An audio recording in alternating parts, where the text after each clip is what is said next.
I work with clients that need help either with addictions or mental health issues or both, which is many times quite often to have them together. So I decided to focus on addiction and learn more about addiction because I could see that many times it would come together, mental health issues and addiction, either one before the other or the other way around, sometimes all together. And if you just focus on one of them too, it's never gonna work well. You need to do them both, actually. It's called dual pathology. And this is why I decided to do this.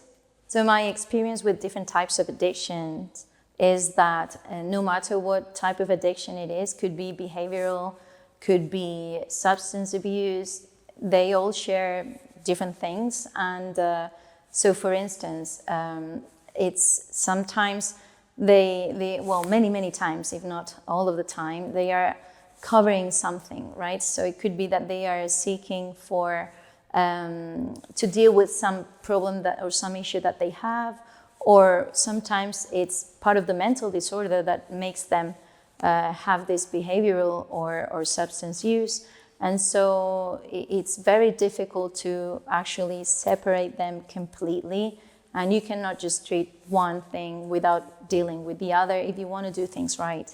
My approach with clients is to see them as individuals, right? Because even though the substance use could be the same, each people is different. They come from different environments, they have different issues, and you cannot treat them all like the same, which is why I like this place, because this place adapts a lot to what each individual needs, and we adapt depending on that. So when I see them, I make like a general evaluation, both from the medical and psychiatric perspective, and then we, together as a team, we coordinate to see, okay, what does this person need? What can we do for this person?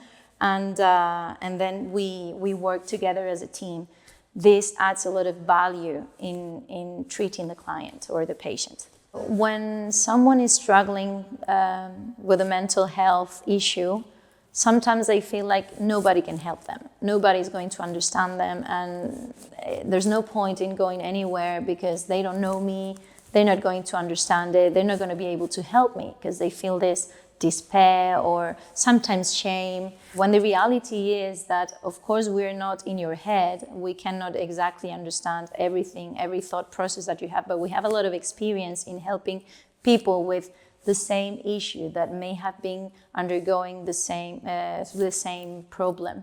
And so what we do is, it's not, when people think about a psychiatrist, they just think medication.